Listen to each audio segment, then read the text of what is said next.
And hey, everyone, welcome back to another edition of the Calgary Real Estate Show, Thursday, December 14th. And my question for myself really is, have I done my Christmas shopping? Jaden, how are you? Can you answer that question? I did all the Christmas shopping this year, baby. Paula was hardly invited. Like, she didn't do it. I was all over it this year. Oh, that's nice. awesome. Yeah. Nice. Well, the nice thing That is with is little fantastic. kids, you can actually get toys. It's when Totally. they get older and it's like, what would you like? It's like, I don't know. I'm like, oh my Yeah. God. Help me, please. Yes. Yeah, and I do strategically go to the mall like Monday morning at as early as possible. Then that way I'm avoiding the crowds at South Center. So that's the way that goes. Yeah. And I do need to go back because I asked my wife for some ideas and she was somewhat helpful. You were helpful. Yeah, you gave me some ideas. So anyway, getting to be that time of year. But anyway, let's get to the stats for the week. My question was, is the market going into its kind of holiday slumber? And I think we have two different stories to tell here when we're looking at the stats. So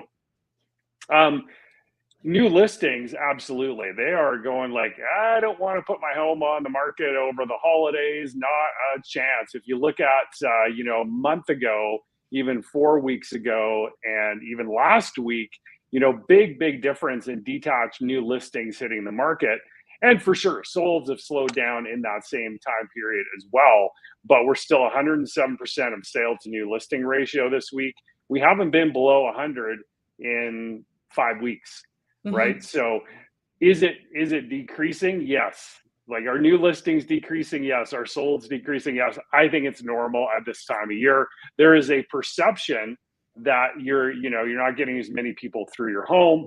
What we've experienced with our listing, because all of our listings are selling, our current listing in Airdrie is that the people that are coming through are pretty serious, right? There's, when I follow up on feedback the next day, they're like, yeah, actually, we liked your house, but they liked another one better, so we're writing an offer on that. Where it's all these, like, people are writing offers that that aren't writing offers on ours, and that will sell eventually. But anyway, so there's a little bit of anecdotal information. 144 pending, so that was actually up really over the past 2 weeks, and then price reduced only 72.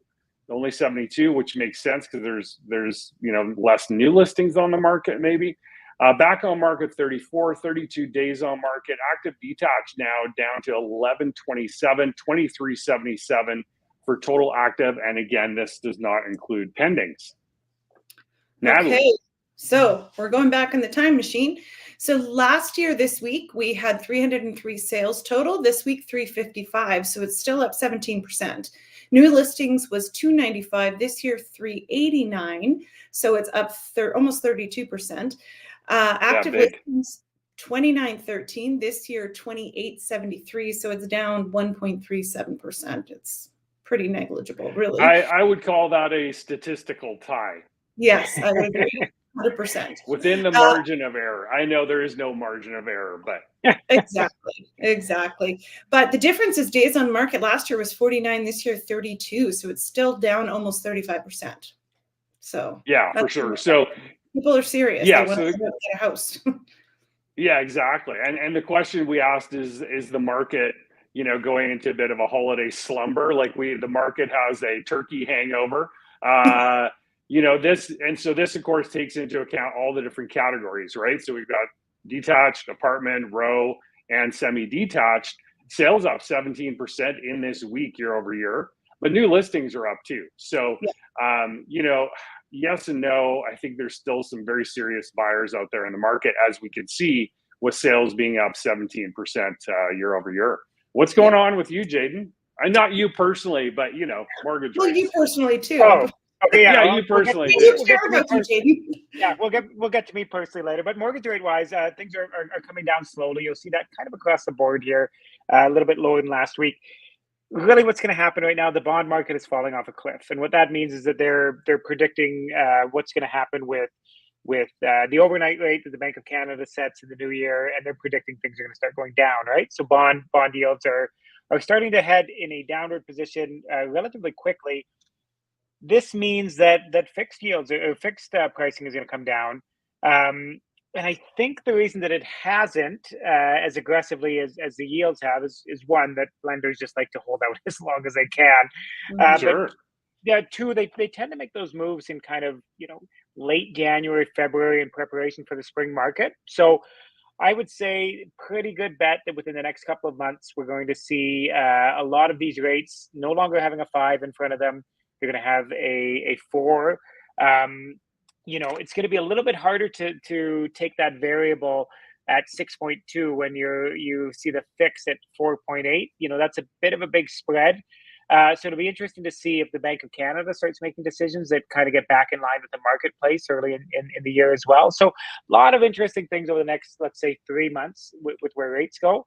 And then something that I talked about in BNI last night, OSFI, which nobody knows what the heck it is or what the heck it does, but it's No. the Office of the Superintendent of Financial Institutions, made kind of a big announcement. They do this on a yearly basis, and could do it outside of this announcement time in December. But basically, they said, we like the way that the qualifying rate is working. So it's 5.25% is the qualifying rate, or whatever your rate is plus 2%, whatever the higher of the two is. I almost forget that it's 5.25% because if we haven't had rates below 3.25% for so long. So basically, they're saying, listen, the way that the economy is working right now, with that extra 2% added in, we think it works really well. And I think the proof is in the pudding, right? So we went from those ultra low rates where people were grumbling, why are we qualifying at 5.25 when the actual interest rate is 1.5%? That's 4% above. We'll never move up that much. We're at 5.25 on the 5-year fix right now. So I think in terms of, even as a broker, I can get into that grumbling. Why are we doing this? It really, really worked, in spite of the fact that the rates have gone up so much and things are happening in the economy and things like that.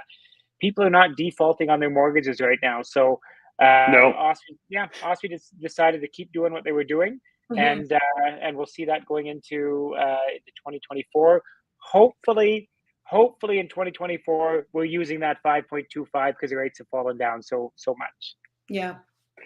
Yeah, absolutely. And it was interesting, talking about foreclosures, because there's a perception out there that we're on the cliff, on the precipice of a massive amount of foreclosures. And that may happen for sure. I'm certainly not a prognosticator. I'm not a statistician, economist, or anything. Interestingly, at our eXp Realty convention in October, they did have a panel up there of experts talking about, are we going to see another 2008 in specifically the US? Their opinion is you won't, because of the equity that people have built up in their homes, right? So there's more equity, there's more room for, lines of credit, things like that. You still have to qualify for a line of credit, right, Jaden? So I don't know if it's as simple as that. Yeah, there's always alternative ways. Like when you have equity, you have power, right? And so one of the things that I've seen this year is that I've done a lot more private mortgages than I've ever done in my career. And so you don't necessarily need the income for that. If you have some credit issues, it's not an issue. But if you have equity in your home, it just opens up options for you to access that equity, right? So absolutely, I can see a lot of higher interest mortgage stuff will be probably coming up in 2024, but very likely not as many foreclosures as people are thinking. All right. Interesting. Okay. We are talking Christmas decor around the world. My picture is the elf on the shelf is redecorating the tree with toilet paper. I will caveat, there was a very dirty picture that David Royer sent over to us this morning or last night. I can imagine. And I thought, little inappropriate for this show. This is a family show, got to keep it PG. So I did not add it. Keep it PG. Okay, so first off, you got to flip it, Mark. Yeah, I know. I'm a little behind. Sorry. Germany Christmas tree candles. This is very old school. I love it, but please don't light your tree on fire. That's a bad idea. You can get LED candles now. Over to the next one, Italy, glass blown ornaments. Those are quite beautiful. They look like a bunch of balloons, but very, very pretty. Japan, paper ornaments, of course. You've got the origami, and it has a very classic, very minimalist look. Denmark is advent calendars or candles, not calendars. Calendars here, and kids get to eat chocolate every day.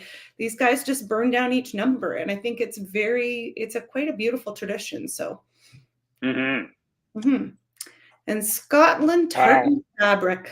Now, if it's not Scottish, it's crap.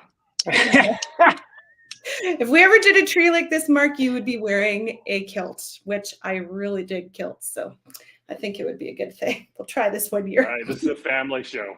I just think they're classy looking. I love them. Anyway, carrying on. I'm all done.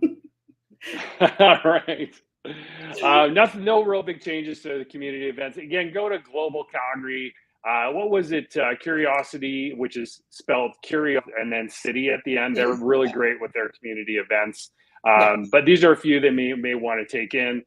There's still the Cookie Kitchen. So support's made by Mama Calgary Meals on Wheels. So I just wanted to highlight that one for a second. I know they are still looking for families that need sponsorship. So just Google that. I'm sure you'll find them. So if you're looking to sponsor a family, there's still time to do that. So that is about it.